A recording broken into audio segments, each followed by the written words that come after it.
Ready whenever you guys are. Anybody else show up? Keep the mic trickling. Keep the mic trickling, but we only have this until 3, so I Okay. we just Go ahead. started. Mark, you? Yeah, let me also get this passing this around. I think we'll get started now. And my name is Mark Fritzler. I'm the director for the TOPS program, and it's a pleasure to see all of you here. We have about 15 people online as well. So we have a pretty significant number that are listening in. So we'll all be on our best behavior, especially Tim here. And we do want to welcome you to this.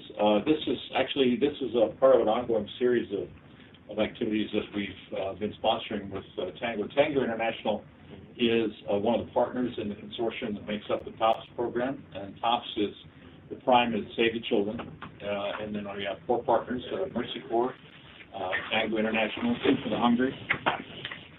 Hey, good. Food for the Hungry, the Core Group, and I'm missing one. Mercy Corps. Mercy Corps. I said Mercy Corps. Anyway. And we encourage our individual partners. Left out save. Save.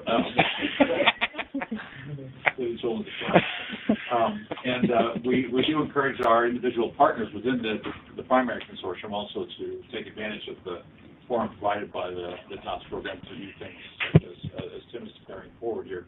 He and the colleagues have been from an ongoing project for a couple of years, really, in looking into aspects and considerations of the resilience agenda, which started with a conference we had two years ago about this time that was highlighted just previous to the announcement of the new resilience policy by the USAID, and subsequently Tim has been providing, and colleagues have been providing a great deal of research capacity in looking into various aspects of resilience. How do you identify it? How do you measure it? How does it sustain, and so on?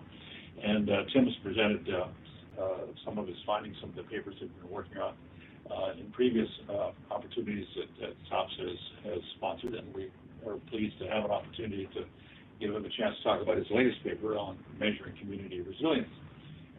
And this is provided as a benefit for donors, implementers, and other stakeholders that are looking at ways in which resilience can be enhanced and encouraged and adopted and sustained in beneficiary populations to help break the cycle of poverty, help break to help from relief and emergency response to development and to sustained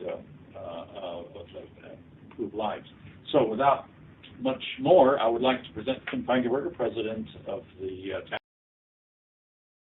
International Organization, come out here from the sunny climes of Tucson, where he says it's been cold, and to join us here in the wintry Washington, D.C. And Tim, take it away. Okay.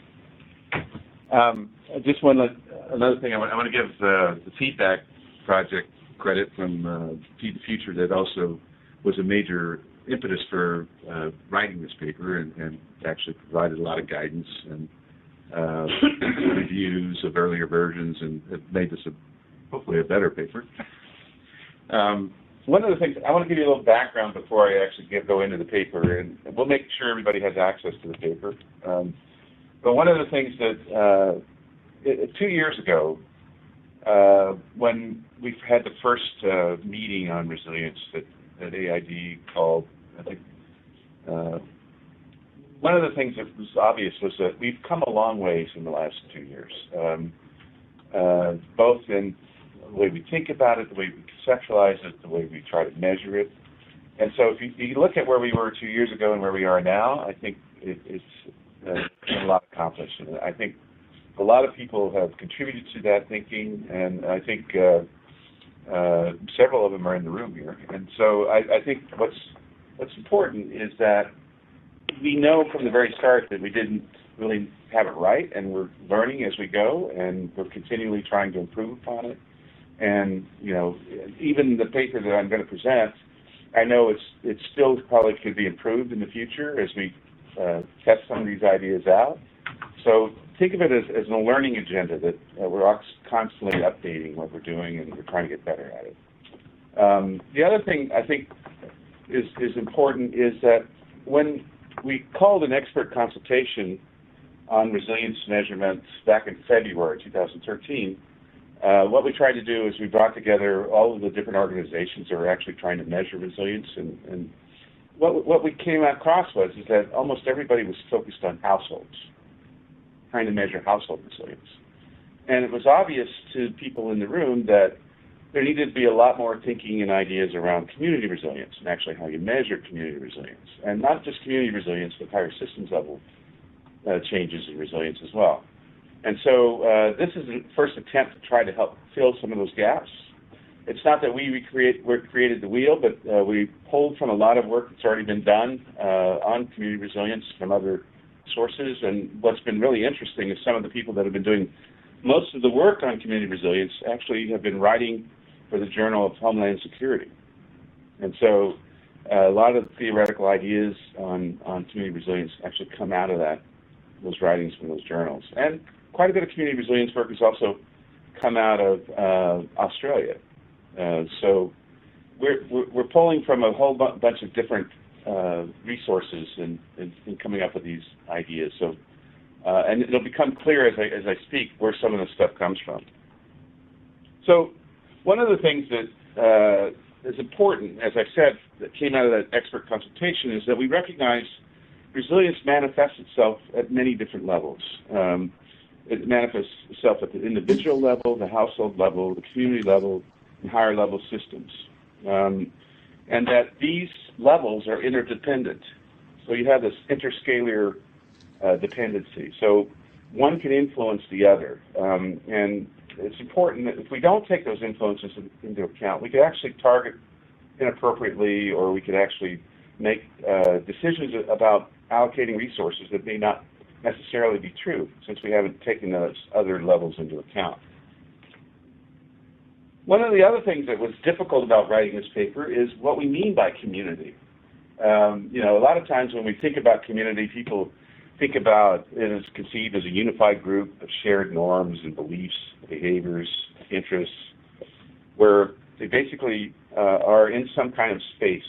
Spatial parameters are important as part of that community definition. But when you think about community in Somalia, and you think about people living in Minnesota being very much part of the community in Somalia, or the Somalis that may be living in Nairobi that are sending back remittances, community can be a much wider spatial phenomena. So I think what we needed to be clear about was that even though we know the sense of community can be broader than just one geographical space, that's harder to measure, and we try to take that into account in some of our considerations around social capital, and I'll come back to that.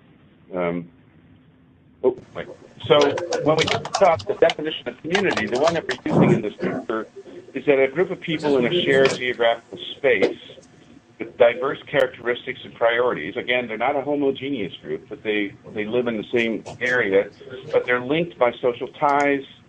That interaction shapes local life, shares identity, collective action, and it provides a means for accessing external resources. So,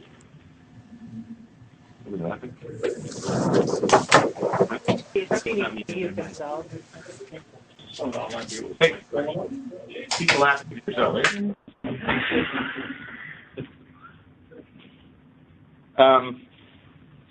So again, what I'm trying to say is the definition of community was an issue. The complexity of community level systems was an issue.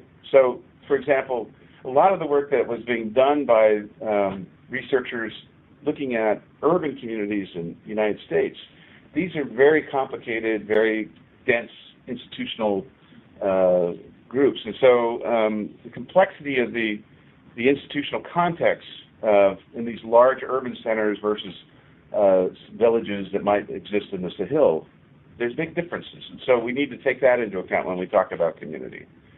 And we also have to recognize that there's a lot of heterogeneity in a community, and that heterogeneity actually can help with resilience.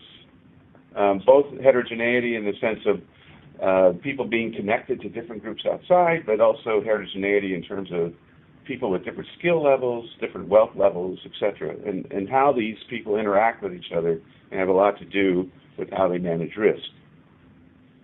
The other thing that's important is that just because you have household resilience among a number of households doesn't mean you have community resilience. They're not necessarily the same thing. They relate to each other and they can influence each other, but it's important to understand what the differences are between those things. And so you can have a resilient community, but you can still have households in that community that may not be resilient. So what we came down to was a definition of what we mean by community resilience. And this is the general capacity of a community to absorb change, to seize opportunity to improve living standards, and to transform livelihood systems while sustaining the natural resource base. It is determined by community capacity for collective action, as well as the ability for problem solving and consensus building to negotiate coordinated response. Now, there's a number of elements in that definition that are critical. Number one is that it focuses on capacity. And if you listen to what those different capacities were, it was talking about basically absorptive capacity, adaptive capacity, and transformative capacity. Absorptive capacity in that it can absorb shocks, adaptive capacity in that it can basically adapt to changes in the environment, and transformative capacity in the sense that it actually creates enabling conditions that allows it to manage future shocks. So those three types of capacities are really important, and I keep coming back to that. The second thing that it focuses on is the kinds of assets that people have access to. And when we talk about assets, usually from a livelihood perspective, people think about the 5 or 6 different assets that households and communities are trying to deal with. But what's important about community resilience is that we're interested in what kinds of community assets people have. So when we talk about human capital, we're not just talking about an individual household's skills or health conditions. We're talking about the skills that exist in the collective, in the community, or the health of the community. When we talk about physical capital, we're not just talking about what a household owns in terms of certain kinds of equipment, but we're talking about the physical capital available to the community. These would be the infrastructure that's available, the communal assets. When we talk about financial capital, it's not just the financial resources that a household has, but it's financial services that are available in the community. Both the savings, it's credit, the micro-enterprise opportunities. So it's important to really be aware that the asset types are the same as household assets, but they are collectively owned or collectively managed. That's what's important. And then finally, the other big part of this definition that's important is the capacity for collective action. What's different from household resilience and community resilience, that is one of the essential points, is that you need more than one person to have collective action. And so in community, you have collective action, and there's a number of things people do in terms of collective action to manage risk. They can, and I'll come back to 5 different dimensions of that collective action in a minute, but the point is that is the distinguishing characteristic. Communities that are able to mobilize, problem solve through collective action are going to be more resilient than those that are not able to do that. The other thing, okay, so I've already talked about those things. So absorptive capacity. One of the big breakthroughs that came from the technical working group that has been focused on resilience recently is that people finally agreed that it's capacity that is the real focus on resilience. That you need to have these different kinds of capacities that enable households or communities or wider systems to actually manage shocks and stresses and to achieve certain kinds of outcomes. Now, these well-being outcomes that we're interested in could be food security, could be nutrition, could be poverty, could be health conditions. The point is that there are certain thresholds that we want to achieve on that well-being indicator, and if we don't achieve that well-being indicator threshold in the face of shocks, then we're not resilient. So even though some people in the past have thought about resilience as doesn't necessarily have to be pro-poor, we're saying it does have to be pro-poor because we're interested in certain kinds of well-being indicators that we're trying to change in a positive way. So one of those sets of capacities that communities and households are focused on is what we call absorptive capacity. That's the ability to manage the shocks that they're exposed to, the use of early warning systems, the use of collective action in building dikes or building some kind of infrastructure that prevents the community from being exposed. So it's the kinds of preventive measures that people use to manage these shocks, normally in the short term. The adaptive capacity, this is where households or communities are making proactive, informed choices in the face of changing conditions, changing environments, changing economic systems, changing social systems, where they alter their livelihood strategies or their abilities to make a living in such a way so that they're able to manage that change. This is a lot of this work. Okay, a lot of the absorptive capacity work comes out of the DRR work that has been going on. A lot of the adaptive capacity work comes out of the climate change work. So if you think about it, we see emerging of three different threads of development thinking around this. So it's the DRR thread, it's the climate change thread. And then the final part is this transformative capacity. This is where you essentially are focused on the enabling conditions, the policies, the infrastructure, the services that are available, so that it might be the formal safety nets that have to be in place that enable people to basically manage these larger collective risks.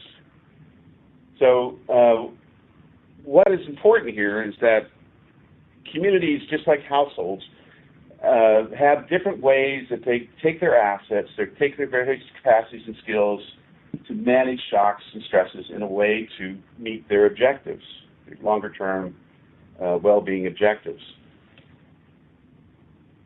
Okay, so we come up with a conceptual framework, and this conceptual framework, which slide? Keep moving. There you go. Now, this is probably hard to read, but we're interested in the context. Context is very important. Context in where the community resides, whether it's in a desert or whether it's in an agro-ecological zone that has a lot of resource access, or where there's good infrastructure or bad infrastructure, where there's conflict or there's not conflict. Context is very important to understand. And then in that context, it basically lays out the potential you have. Kinds of shocks and stresses that people are exposed to in that particular context, how communities actually mobilize different kinds of assets. Again, social capital being one of the most important assets that they mobilize, but these political, physical, natural, financial, and human capital assets that people mobilize, how they actually also use different social dimensions, so preparedness, responsiveness, inclusiveness, being innovative, trying to, your aspirations. All of these are important attributes or important characteristics of communities that enable them to manage shocks and stresses more effectively. These are all combined, these assets and these different kinds of capabilities into these different areas of collective action. One type of collective action that is important is disaster risk reduction. Another type of collective action is conflict management. A third type of collective action is social protection. A fourth type of collective action is natural resource management. And the fifth type of collective action is the management of public goods and services. These would be like the schools, the roads, the clinics, the market systems. These different types of collective action will enable communities to either go on a pathway of resilience or if they don't have good collective action, they may end up having a vulnerability pathway. Again, what's important here are these livelihood outcomes or these well-being outcomes that they're trying to achieve. They're trying to make sure that they have adequate food security or nutrition or economic security or environmental security. All of these are important outcomes that we're trying to have a positive influence on. So I've just gone through all of these, so I can skip through all of those. I want to come back to social capital. Why social capital is so important. How many people have read Daniel Aldrich's book?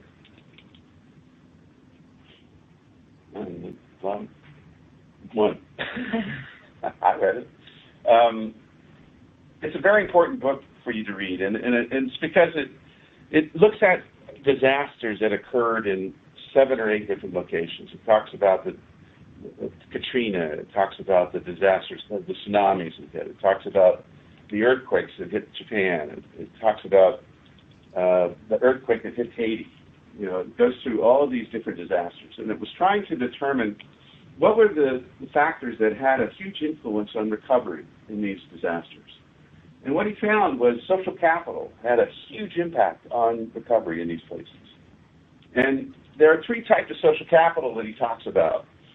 One is what we call bonding social capital. This is the social capital that exists between individuals. Like if we were all in this room and we were all helping each other, you know, we all lived in the same community, we helped each other in terms of if I lost my job, you'd make sure my family didn't starve. If you needed help on your farm, I'd help you out with labor. There are all these different kinds of bonding exchanges that go on. And so those people that had good, strong bonding social capital were able to mobilize together and do some of these collective actions much more quickly. The second type of social capital he talks about is what we call bridging social capital. Bridging social capital is one where you have people that have connections to people outside of the community. They might be Somalis that live in Minnesota that can send back remittances during the drought. So one of the biggest things that essentially helped Somalis recover from the drought back in 2011 were all these remittances that were coming in. So bridging social capital is a very important part. You want people and connections to other communities that are not exposed to the same risk vectors as you are, so that you can rely on those communities or individuals in those communities to provide either resources or some kind of help that's outside of the same kind of risk you're exposed to.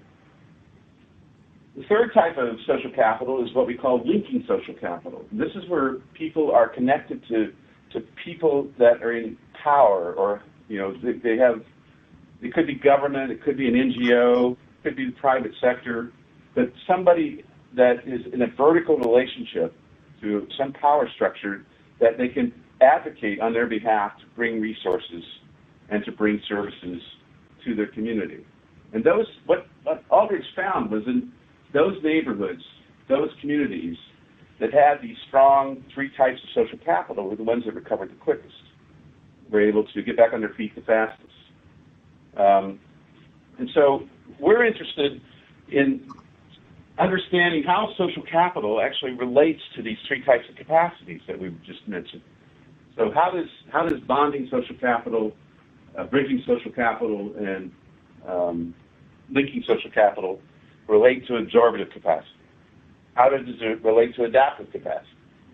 And how does it relate to transformative capacity? And in the paper, you'll see we have a nice table there that actually shows how these different types of social capital influence those different kinds of capacities. I don't think I have that here, but community social dimensions. I think I want to talk a little bit more about that. There's been a lot written about this by a guy named Marcus Oxley. Has anybody ever heard that name before? He's in charge of, I think it's called the Resilience Alliance of NGOs, and it's based out of Europe. But they were very much interested in what were the kinds of capabilities within communities that enable them to manage risk more effectively. And he talked about being prepared, you know, kinds of actions that people take to prepare themselves against future shocks. You know, and he laid out a number of different ways that people go about doing that. He talked about responsiveness and flexibility in response, and how that is another community attribute that really makes some communities better able to respond than others. He talked about how we learn from our past and we innovate. Again, he gave lots of examples of communities where that exists, and those are also listed in the paper. We talked about the ability to self-organize in the face of a disaster. The importance of diversity, not just diversity in terms of economic opportunity, but diversity in terms of redundancy of services or redundancy of energy sources, so that if your power grid goes out, you actually have another alternative backup, redundancy in a number of different services. Inclusion, why it's important to make sure that if you have multi-ethnic groups or differences in gender, that everybody gets to participate in the decisions that are made in terms of the community. And of course, the last part we really focused on was on aspirations and what are the visions the community has with regards to the future, and do they actually feel that they have control over what they're doing, and can they take command of what they're doing. So all of these kind of community attributes have a huge impact on people's collective action. So one of the things that I want to emphasize here, some of this stuff you can't get through a quantitative survey. That's why it's so important to be engaged both in quantitative and qualitative techniques to capture some of these attributes and these social capital dimensions. So, we already talked about these different kinds of collective action. Now, why did we come up with only 5? Are there more than 5 collective actions? Well, that's all I could think of at the time, when we were writing this paper, but I'm sure there might be more. The most important thing is that you need to think about what kinds of risks and what kinds of enabling conditions do the communities have to be responsible for to enable households to be resilient.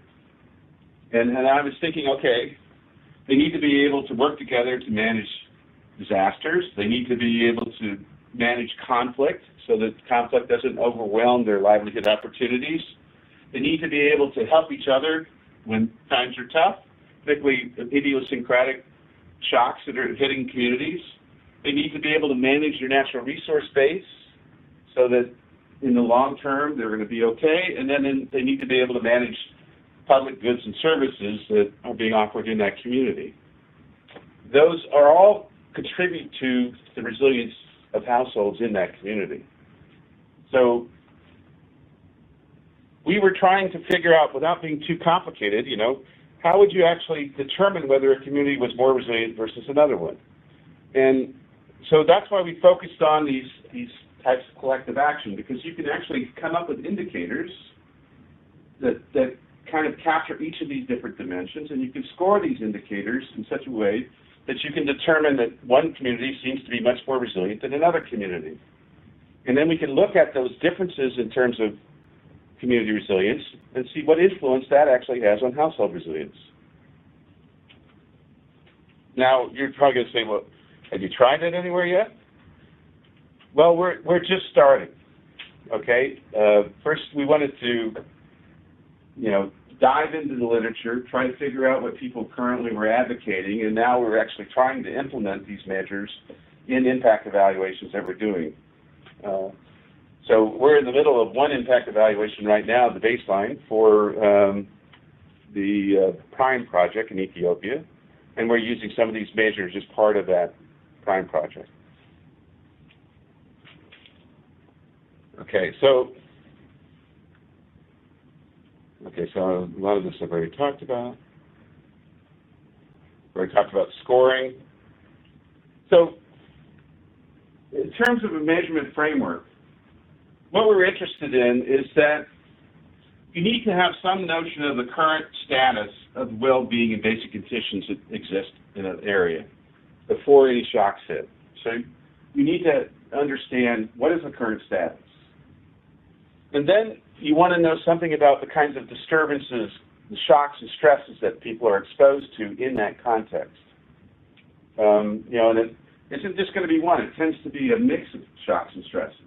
So you need to understand that combination of things that might be influencing impact. Then we want to know something about the kinds of capacities people have and the way that they use assets and these capabilities to basically absorb, adapt, and transform in that kind of a situation. And we want to then see if the well-being conditions actually improved or at least stayed the same in relationship to those shocks and stresses. Now, what we don't want to have is, I don't want to ever, we don't want to be promoting poverty traps. And so, just because somebody's able to manage a shock but they still stay poor, that's not really helpful. Okay, so that for me is not resilience. What's important about resilience is you have to be in a positive trajectory, and you have to achieve a certain threshold on that, whatever well-being indicator you're actually monitoring. And so your capacities have to be indexed against that outcome that you're interested in. So if we aren't seeing a positive change in the trajectory, we aren't achieving that threshold, then we're probably not on a resilient pathway. And we need to rethink our interventions. So one of the things that's critical about this is that if you do a good problem analysis and you actually determine that these seem to be the areas that people need more investment in to improve these kinds of capacities, if we invest in those areas, we should see a positive change in these outcomes that we're interested in the face of these kinds of shocks that they're exposed to. That's our theory of change. So we're basically saying, okay, if we invest in these particular areas, then we should see this positive effect in the end, in the face of these shocks and stresses. If we don't have our theory of change right, then we won't see those kinds of positive changes that we were hoping for. One of the things that's important here in any kind of resilience work is that some of these changes are going to take a long time. It's not a 2-year or a 5-year proposition. We have to think about investing in an area for 15 or 20 years. Now you say, well, okay, no USA project will fund for 20 years, or no different project would fund for 20 years, no EU project would ever fund for 20 years. Well, that's understandable. But what's important here is that if we are committed to the same program area, not a project, a program area, for a long period of time, we can sequence, we can integrate, we can layer the kinds of projects that we're focused on or that we're working on in those areas with those gaps in mind that we're trying to fill. Okay, so transformative capacity, these enabling conditions, this putting in place good governance, good policies, good infrastructure, all of that stuff takes a long time to put in place. One of the things that I've always said is, and I don't say this lightly, we've actually done several case studies on this, in protracted crisis areas, you may have communities that are very good at absorptive and adaptive capacity. Say, for example, in southern Sudan. But if you don't have these enabling conditions in place, you don't have that transformative capacity in place, then the next large collective action they're not going to be able to manage very well in the long term. So you need all three. It's not 2 or 1. You need all three to actually achieve long-term resilience.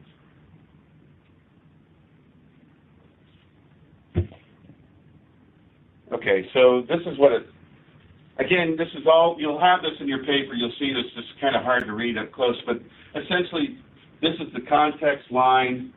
These are the kinds of shocks that people are exposed to, both covariant or collective shocks and idiosyncratic shocks. We have these different kinds of capacities, the absorptive capacity, adaptive capacity, and transformative capacity. We have these areas of collective action that people engage in, and indicators for each of those, and then these outcome measures that we're interested in. So one of the things that's important is that these indicators that you're using for these different collective actions or these different capacities are not necessarily derived externally and then imposed on an area. You have to work with the community. It has to be using participatory approaches to have the community tell you what's important in terms of these indicators, so that you are measuring the right things from their perspective. Okay, so we have some standardized indicators, particularly on the outcome indicators, but a lot of these capacity indicators and these collective action indicators are going to be derived through community interviews and focus group discussions, because they have to buy into this too. And if you're trying to empower the community to be more resilient, they have to use the indicators that are relevant to them.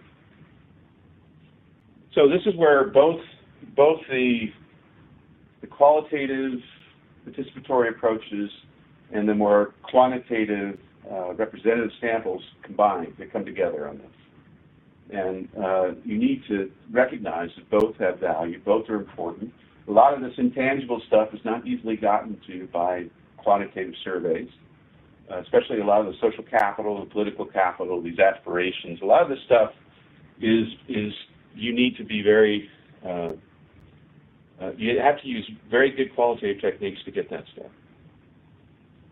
But some people have asked me, okay, in terms of putting a team together to collect this information, I always say you need your best people on the qualitative work, because that's the hardest stuff to get right. But it has such an important influence on what we do in terms of interpreting the results or having deep insights in terms of what will work and what won't.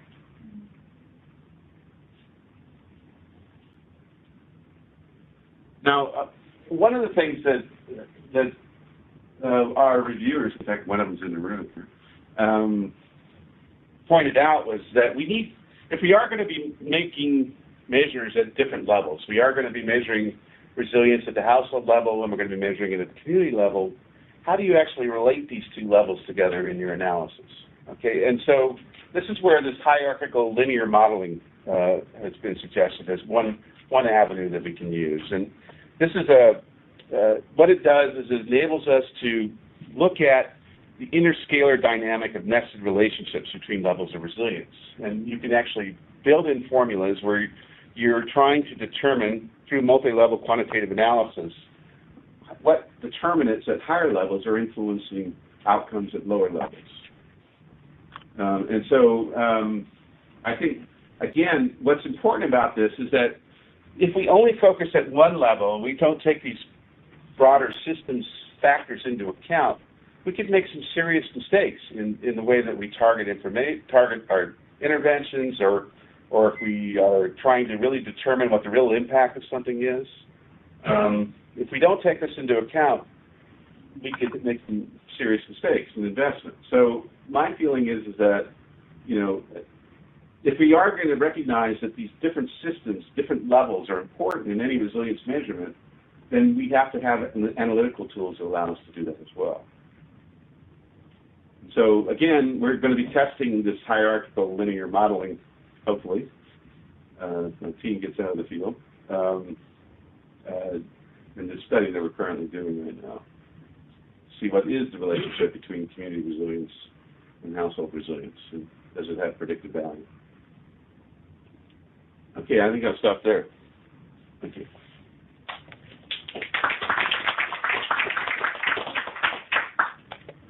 Open it up for questions. Hi. Hi. This is Tiffany in the Bureau of Food Security at USAID, and I just have a quick question about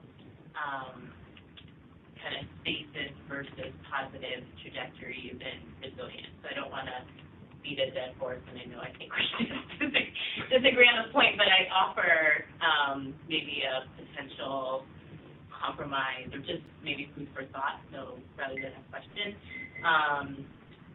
So you mentioned that you don't think that kind of staying where you are, staying poor, is resilience, and that you need to be on this upward trajectory. And I guess I'm just wondering if maybe that's true in the case of chronic stressors, so something that you're chronically trying to manage, but in the case of acute shocks, particularly acute, very dramatic shocks, that stasis is in fact resilient, but not plunging and staying exactly where you are, and maybe not being better in the face of something very dramatic is in fact resilient. So I guess I just want to hear your thoughts on whether you would agree with that, or whether you think in the face of a chronic stressor and an acute shock that you need to see these positive trajectories in order for an outcome to be considered resilient or not, or a process? Again, it depends on time frame.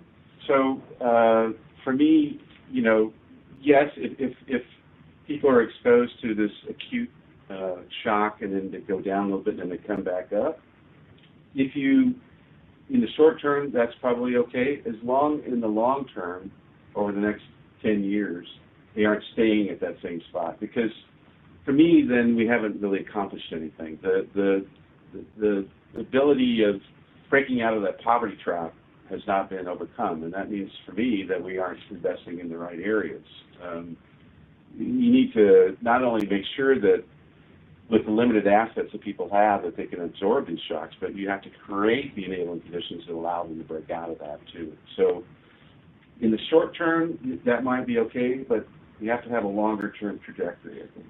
And that's where, when we talk about resilience programming, I think it needs to be a much longer time frame than we normally think of. I think one of the big problems we have is that we're trying to do stuff in a 2-year or a 5-year time frame that really takes 10 years or 15 years to do. So a lot of this transformative capacity takes a long time to put in place. Changing governance, changing power structures so that people aren't continually discriminated against. That takes a long time to do. And if you really are serious about resilience, then we have to take that longer view, I think. Now, I know that donors are, not just donors, Congress and everybody else are very limited patience for these longer-term viewpoints, and they want to see results right away. And I think that we're going to have to recognize that, too, that we have to continue to generate results. But I think we need to also constantly be advocating for a longer time frame for some of these important changes, and especially in the transformative capacity. Maybe just as a follow-on to that, I'm Greg Collins, also with USA. You talked about thresholds in relation to the outcome.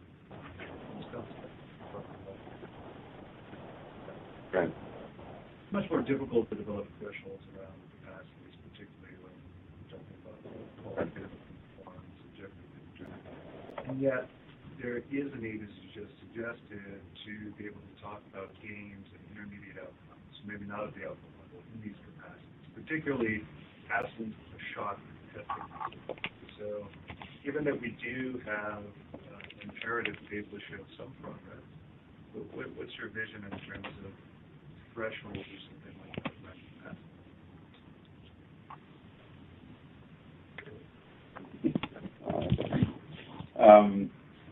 I think, again, and we've talked about this in the technical working group, the types of capacities that are needed has a lot to do with the shocks that you're exposed to and the outcomes that you're interested in. But I do believe that we can measure these capacities, and I do believe, I don't know if I would use thresholds in relationship to them, but I do believe that, that is the next frontier for us to really work on, is coming up with proxies for these capacities. Now, I think the DRR folks have got quite a bit already on that in the kinds of capacities they're trying to build. I think we've already talked about in climate smart agriculture about the importance of changing risk vectors that people are exposed to, so that they're not all, it's not all in the same risk that they're exposed to. You're trying to diversify out of cropping maybe into marketing somewhere else, so that you're not exposed to the same kinds of risks. Because it's the diversity of risk vectors that's important. The transformative stuff is kind of depends on context again, because some places you have no infrastructure, some places you've got good infrastructure, but you have poor governance. Some places you've got good governance, but poor policies. So it varies by context. So it's hard to say what is the critical capacity. It very much depends on your problem analysis at the time. Yeah. You were talking about enabling folks to do collective action together. I'm wondering how Can you speak up just a little bit? Folks on You're the talking phone. about enabling folks to do collective action together to necessary and sufficient conditions for this. I completely agree with that, but I will take it a step further unless you already include this, which is, it's not just enough to enable people to do it. The incentives also have to be right for them to do it. Some of this stuff is not hard, right? Like digging an irrigation trench out. That's inherently not a very difficult task. People already are enabled in the sense they know how to do it. They just don't do it because the incentives are for falling to wait until the donor pays them to come and dig it out rather than having to do it themselves. So I think it's necessary but insufficient condition to enable them. You also have to have the incentives so that is in their collective interest to do that, and that is like sort of directly there. You may contain that within your enabling conditions, but if you don't, then I think that is an issue. Right. Well, one of those things that, I mean, in those different capabilities I was talking about, aspirations have a lot to do with if people want to determine their future course. They won't, you have to break out of those kind of dependencies. And I think one of the things that I think we need, and in fact, Tiffany and I were talking about this earlier, that there needs to be a lot more work around this whole aspiration area, because I think people's in the study that we did in 2007, aspiration windows that people had a lot to do with whether they were going to adopt certain technologies or whether they were going to buy into certain approaches or not. If they had a limited aspiration window, in other words, they didn't think that they had much control of what happened to them, they were less likely to take on anything new. And so we think that that's a very important area that we need a lot more help on in the measurement area. And so we need to enlist a lot more psychologists that are working in this area to help us. So it wouldn't be a bad idea if AID kind of convened a technical meeting around aspirations, just to see the importance of aspirations in resilience. You had a question. Catherine Cruz from DEI. I guess I want to agree. You speak up just as much as possible. To continue the discussion from the first one, because I thought I was getting a handle on resilience, and now listening to you, I feel like there may be too much packed into one term, and then it's not going to be useful because there's too much packed in. But if you want it, because I sort of, being able to respond, get past a shock, and then development, sort of to raise the income, to take the community to the next level, more control, better governance, I feel aren't exactly the same thing. Both are very valuable, but if the way resilience is defined really is the response to a shock, and then the rest about we don't want to get in poverty traps really isn't in that definition. So but it is. I feel like we should change the definition if we want to do more than get beyond the shock. Now, in the definition that we just came up with from the technical working group is that capacities that adverse shocks and stresses do not lead to long-term adverse consequences. And so what's important there is that it focuses on capacity. It focuses on these different shocks and stressors that people are exposed to. It focuses on the fact that if they don't manage that shock and stressor, it will have long-term negative consequences. And so that's where the pro-core focus on some kind of threshold with regards to a well-being outcome is important. So that definition can be used at the individual or household level, community level, or even at wider systems level. So that was what was an important breakthrough on the part of the 17 different agencies agreeing on a term, a definition, is that then the focus is now on capacities. The focus is on the shock modules that we haven't been doing a good job of actually collecting information on. And the fact that well-being outcome measures are still very much a part of how we determine whether we've achieved what we're supposed to achieve. And it can't just be, it has to be in relationship to some threshold. Now, correct me if I don't have that right, Greg, but I think that's what we... I think a lot of the definitions actually differ around that. Some of the definitions do include, for example, in the USA, in a manner that reduces chronic vulnerability and facilitates inclusive growth, this will bounce back better. But there's a significant number of definitions that do not include that. In fact, there was an HPG article that was highly critical of the concept of resilience, and perhaps it was tackling the entire poverty agenda alongside its ability to absorb. So I think it's so matter now. I mean, the way you talk about it, it's like if there's a famine and people aren't worse off afterwards, then it doesn't count.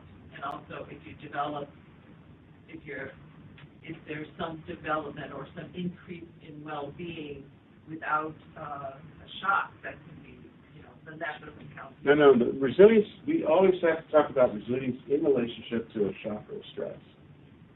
That's what's important about the concept. It brings shocks and stresses into the poverty debate. And that it's not something that's an assumption, but it's actually built into the way we program.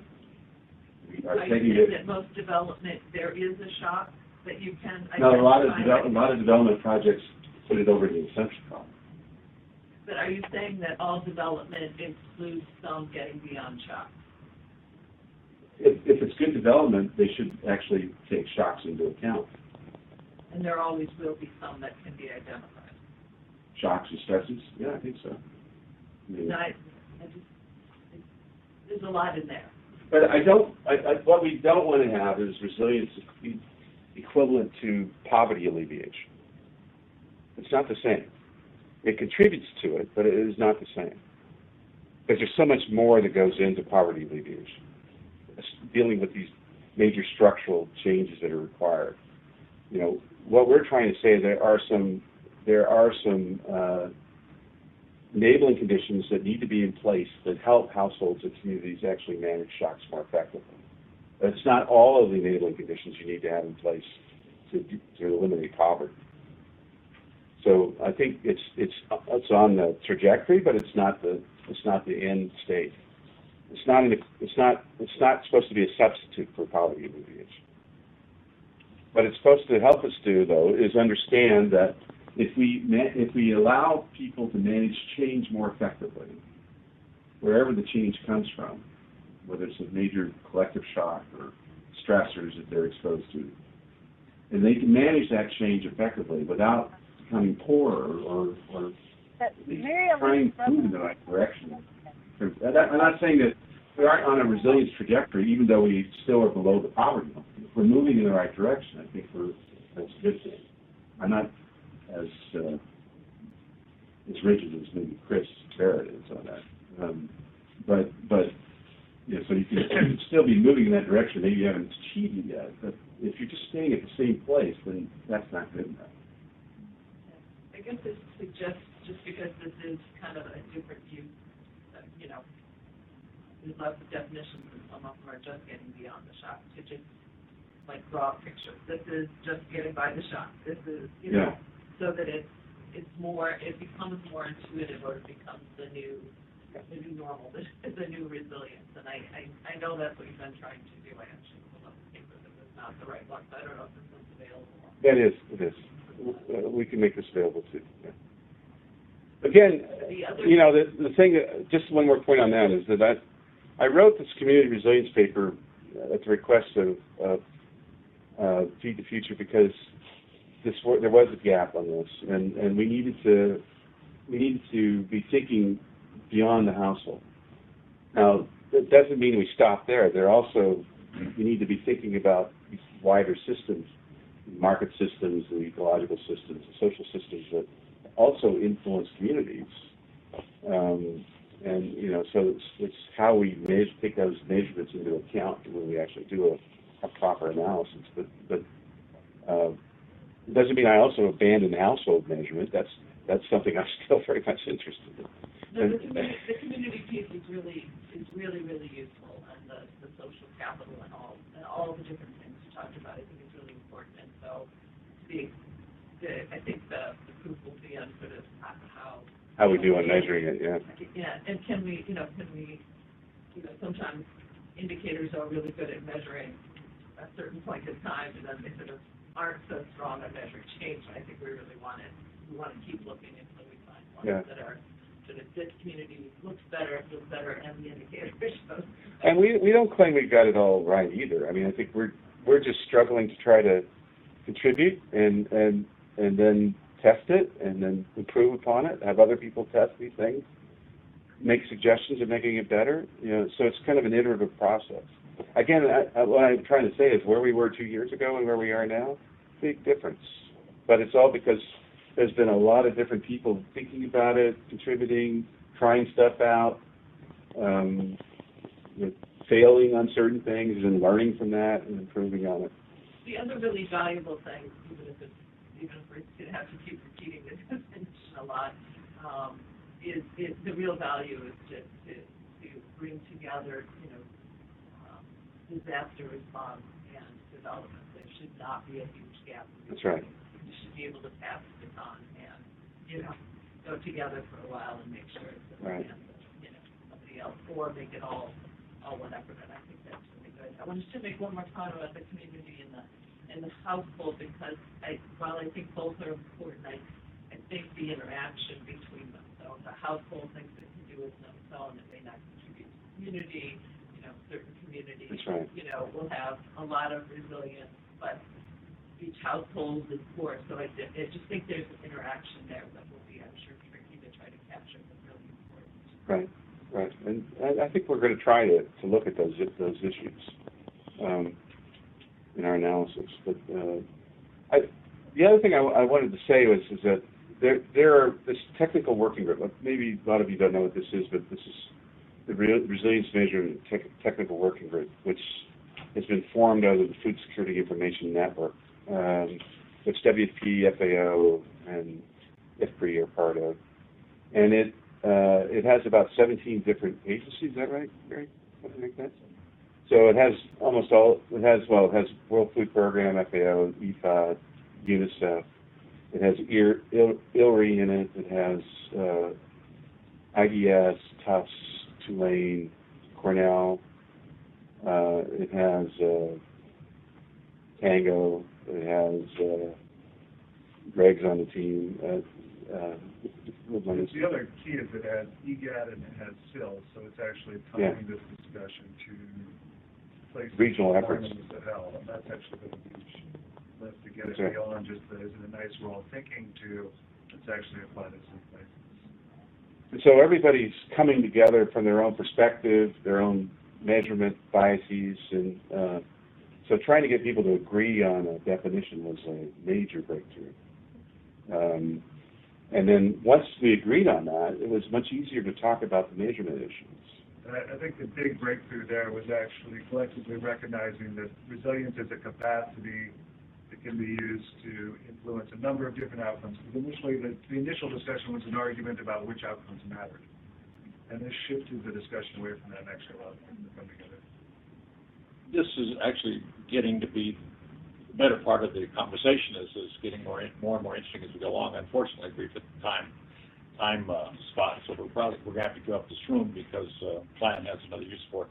So we'll have to bring this to a close, but I want to thank Tim for presenting this and all the rest of you who contributed to the conversation, and encourage those who have additional questions or whatever to be in touch with Tim or to be in touch with Greg or others, to share your conversation, to share your thoughts and ask questions and so on, and participate in this conversation because as has been pointed out, this is an evolving sort of conceptual area, and I think that what we're all looking forward to, I think, is practical tools we can get out of this, that those of us who are implementers, those who are working in programs that are designed to try to bring about those changes can actually employ these tools, and it's this kind of conversation that helps to forge those. So anyway, I want to thank you, Tim, and the rest of you for coming, and look forward to further conversations along this line. And when Tim has another paper to present, we'll make sure we have an opportunity for you to do that. Well, one last point. This technical working group has actually just produced a framing paper that is just coming out, which kind of lays down this definition and the difference between resilience and vulnerability, as well as a number of design measurement principles that are going to drive the way we do measurement. The second paper that they're going to be producing is an actual conceptual framework for measurements. And then the third paper is actually going to be a guidance note on how to do measurement. So all three of these are going to be coming out over the next couple of months, and should all be available by May. In addition to that, there's 4 different clusters that are also part of this technical working group. One cluster is focused on systems measurement. Another one is focused on shocks and stressor measurement. Another one is focused on modeling, trying to get the modeling right. Another one is focused on qualitative and subjective measures. So there will be shorter papers generated around each of these themes that will be available to everybody as well. And we'll probably try to make note of that in the TOPS, the FSNnetwork.org website, and also the internet